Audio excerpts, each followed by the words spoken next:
and what, just different approaches with law enforcement, especially after the George Floyd situation. We did full on projects about, what was happening in the city. It's here and it's there for everybody. Some of my kids were scared to take the public transit system to school. You know what I mean? So, just trying to teach them how to interact and what's your rights. But the discussion definitely came up with all the teachers is this only works if the interactions above board. What do you mean? Explain to me. Like you mean that if I'm a black gentleman or whatever, and I come in contact with the police, I can't have my pants sagging, or I can't look like I have dreads. I have to look like somebody coming from the suburbs. I mean, my interaction with the police has to be something that I have assimilated to the system, and I don't look like something that he should be afraid of. Although I'm a kind, gentle gentleman. I mean, I don't. To me, that like what is that? What does my interaction with the police have to look like in order for me not have it turn into a George Floyd or a Castillo? It's not your interaction with the police. Unfortunately, it's from their side of things. It doesn't matter. It doesn't matter who you are or what you look like if they're using those biases and weaponizing your skin. Right. It's never going to matter if you know your rights and if you can say, I'm allowed to ask for your supervisor right now. I'm allowed to, I don't have to exit the car. I need you to get your supervisor for me. Any of those things that you can teach your students just ultimately crumbles if the police aren't doing what they're supposed to be doing. And I can tell you prior to my conviction, I can tell you, growing up in the inner cities, I'm not scared of the police, but I'm scared of the police. I'm not scared of the police like I'm scared if a police officer roll up on me and I'm scared of his badge. I'm scared of the fact of the matter is that I already know that my interaction can go from 0 to 100 based on him, just based on his attitude and how he just calls me out like, get your black ass over here. That's what I'm used to. Get your fucking black ass over here. Turn around. Get up again. But you know what I'm saying? And what etiquette and dialogue is that? Yeah. So just back to rights. So as an African American male in this United States of America, for you to tell me that I have certain rights that I can utilize and weaponize use my vocabulary instead of my aggressive behavior to back this gentleman down, I feel like then that it's in itself turns whatever situation with him into an antagonistic situation where he wants to use deadly force, because from all his training, he's been indoctrinated to think of me as some form of less than him, no matter who I am, without a felony, with a felony, big, small, it doesn't matter. You know what I'm saying? Look at Eric Garner, his situation, selling cigarettes in New York. He's a bigger gentleman, but they see I'm not a big gentleman at all, but they see me as him. Size, they see. Yeah. And so for you to say to me, I'm your student, you tell me I pick up all that. I have the right to ask for a supervisor. I have the right to remain in my car. If I'm a passenger, what's this thing I'm a passenger, you pull up on me and you say, I want everybody's ID in the car. For what? What did I do? I'm sitting in the passenger seat. Why do you need to know who the hell I am? So I just feel like, I'm not trying to digress or anything like that. I'm just saying, I hear those words from you, and all I see is being antagonizing this dude to pull his gun on me or arrest me or show me who he is. He has the right to write a report to say that I was resisting arrest, and he thought that I had a weapon on me, and he had a reason to kill me. So that's how African American males see the judicial system in America. I'm not saying all of us, I'm just saying those who grew up in the inner city. That's why I'm not scared of the police, but I understand that my interaction with him has to be no sir, yes sir. You know what I'm saying? Or else. You know what I'm saying? So that's the hard discussion is you have to teach these things in school, but then am I harming you more? Right. Or am I? Yeah.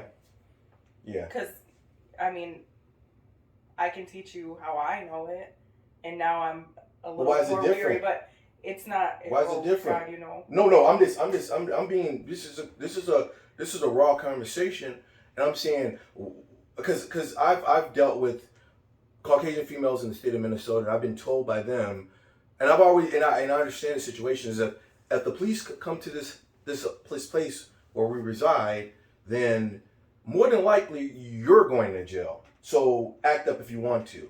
That's how I perceive things, right? I mean, and that's what I've been told. So you're saying in your situation, somehow it didn't work out that way, and I just, like I said, to me it's. She's saying it kind of like reversed on her. It reversed on her. Yeah, it did. Cause like, tell me more about what you was talking to me about the white privilege last night. About, remember how we was talking about? You said your white privilege tells you this, it tells you that. Elaborate on that. Well, I mean, and this ties into like the way that I know how to deal with an officer this situation aside, but the way that I know how to interact with the police is different because I do have that white privilege, whether or not I see it and try to utilize it. You know what I mean? Mm-hmm. Like I do. I can go up to any random police officer and ask for help, and they're not going to be hostile towards me or aggressive or anything like that. Even, I mean, the officers that showed up, he was very kind to me. He was very, he spoke to me very nicely. It was just, he wasn't doing what he actually said he was going to do, but we know that now, after. But just... I feel personally that maybe it has to do with your dating history.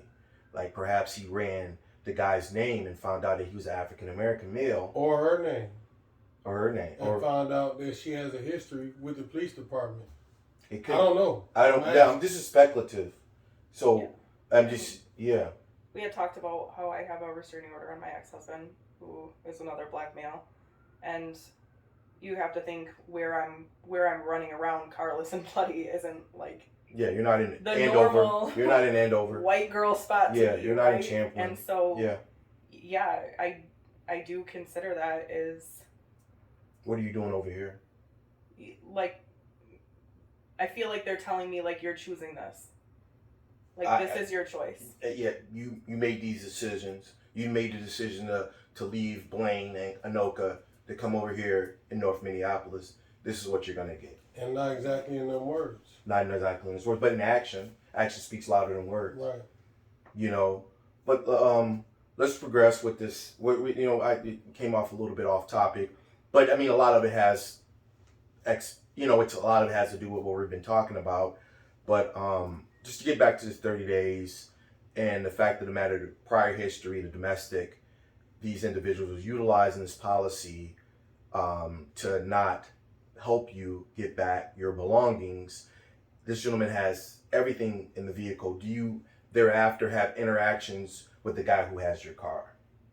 Yeah, there's small interactions. I had to use the TV, the Amazon remote, and I could write on people's Facebook walls. I couldn't send messages. Okay. So I could just write on his Facebook, "Hey, can you bring me my car? Hey, can you?" And he would delete every message, but at least I knew he was seeing them. Okay. Or every, post. Because if they're not going to help me get my things back, I'm going to have to do it myself. Right. That's what they're telling me. Right. Is I'm going to have to go risk your being life on the street with this guy again. Yeah, with your life. What happens if he knows I spoke to the police and comes for me? Right. I mean, yeah. There's just nothing. There's no protections. And even offering an order of protection or something, am I going to crumple up a piece of paper and throw it at him? You know what I mean? By that time, they're not going to be there in time for anything. No. Write a report. That's what they're going to be there for. Right. So, I mean, it's frustrating. And then even calling last night and... Who did you speak to last night? Officer Gregory. Okay. And he was... I just felt like he was making fun of me the entire time. He was just not serious about anything, and he wouldn't let me speak to a supervisor. He said, "There's no supervisor, it's just me," blah, blah, blah. and I kept saying, I want to know what this policy is. How can I find this policy? Do you have a policy number? And he said, you can just go look it up online. And that's what he kept telling me is, you have the internet, you can just go look it up online. Yeah.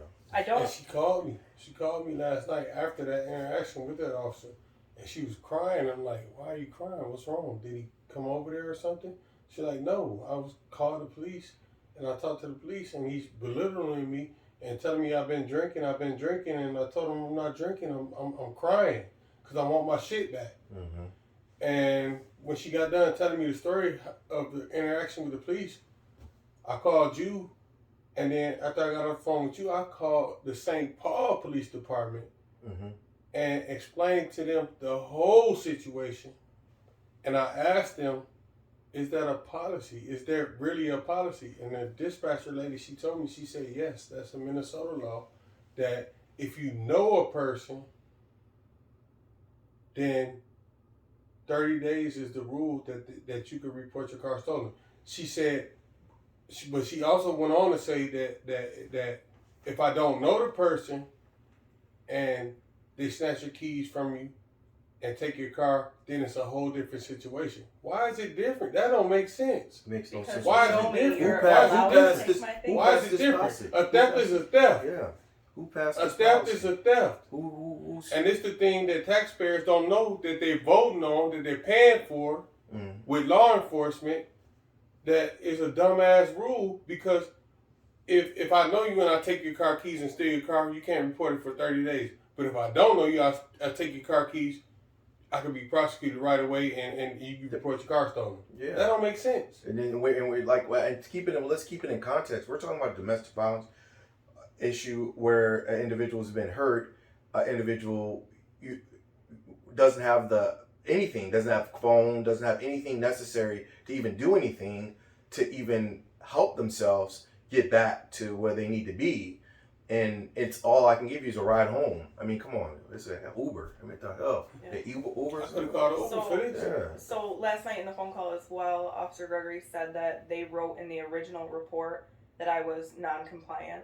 What does that mean? I don't know what that means. I felt like I did everything they asked me to. I led them back to the house to find the car. They probably said that because you didn't fill the paperwork all the way out. Because you got mad. Remember you told me you got mad and said, I didn't come save me the first time. But yeah, I mean, you said something like that. I didn't say that to this officer, no. That was about okay. It's a whole nother different situation. Well, I'm saying it's non-compliant is because I heard that they said that regardless they were going to take on this complaint and pursue it. I understand that through criminal justice that even if you don't, once you make a domestic, the state takes it over. Exactly. So you can't, even if you don't show up for court, the state's still going to pursue it. Even if you say you want to drop the charges, the state's going to pursue it. And that's what he was telling me, and that's why I didn't finish the paperwork. But they can't find your car. But they can't find your car. But they ain't going to look for your car. They ain't going to look for your car. Not they can't find it. Yeah, they ain't going to look for it because it to me, that, as I said, to me, something's not right. I go back, as far as these officers' behavior is concerned, I feel as though they need to be re-educated into domestic violence, how to pursue a domestic violence. I think a female officer perhaps should be on the scene. They can advocate. Because in my case, they had an advocate. But I mean, when they're prosecuting, they get an advocate. The victims get an advocate, and the advocate sort of walks you through the steps and gives you the options. She had no advocate to explain the situation. You got male officers on the scene. You got male officers that dealing with a female in a domestic situation that aren't advocating for her, the adversarial. So we have that issue happening, which is ridiculous. So to continue. You said you were contacting him via Facebook. He was responding. It was eliminating or deleting your post, but he was seeing it. At some particular time, you and him spoke. Yeah. So, Ronnie gave me the flip phone, and I went and got the prepaid card on it, and I put my number on his status. Okay. And I said, delete this when you see it, but here's my number so he could call me. Okay. And so I spoke to him, and basically just pleaded for my stuff back. Okay, if you're not going to let me have my car back, can I have my things from the car? Yes. Like, you have everything I need to survive. Yes. My purse was in there, my ID, my social security card. Yes. Everything. Yes. And so, like, I hate to be so materialistic, right? That you think that everything is that, because your life is everything, but it's so impossible to function nowadays. Correct. Yes. Without all of that stuff. Yes. Yes. And not to mention, most of my stuff is in my parents' basement in Michigan after moving home from the summer. I don't have any backup identification. I don't have my birth certificate, my passport, anything here. Okay. Yes. And so it's like, you have my only form of identification. I can't even prove, I couldn't even prove at Verizon who I was. Okay. To get my phone number switched to that flip phone. They had to just set me up with a prepaid plan.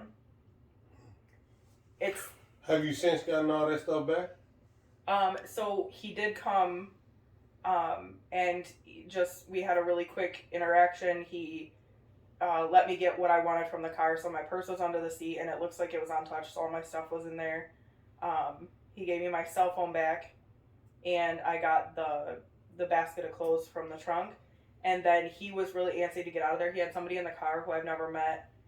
And he was just really wanted to go fast because somebody pulled up. I believe it was Jess, but somebody pulled up and he got nervous, and so he left. So he left still having my car, my keys, my house key, like still my things in the car. Mm-hmm.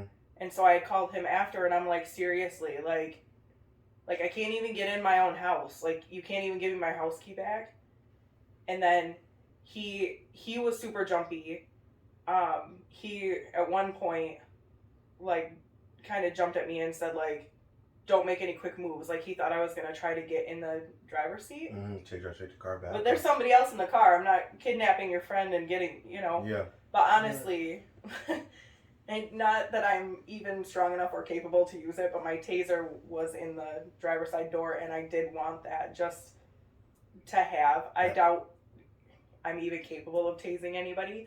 But that's something, if I'm going to have to walk to the bus stop from now on, like, I'd like to have something to protect myself. So you just basically gave him the vehicle and was like, forget it, I don't even want the vehicle anymore, or it was just the fact that you feel like you're not going to ever see your vehicle again. There's no active criminal investigation. It sounds like she discouraged from the police department, telling her that she got to wait 30 days. So she like, you know what, I'll just settle for my stuff back.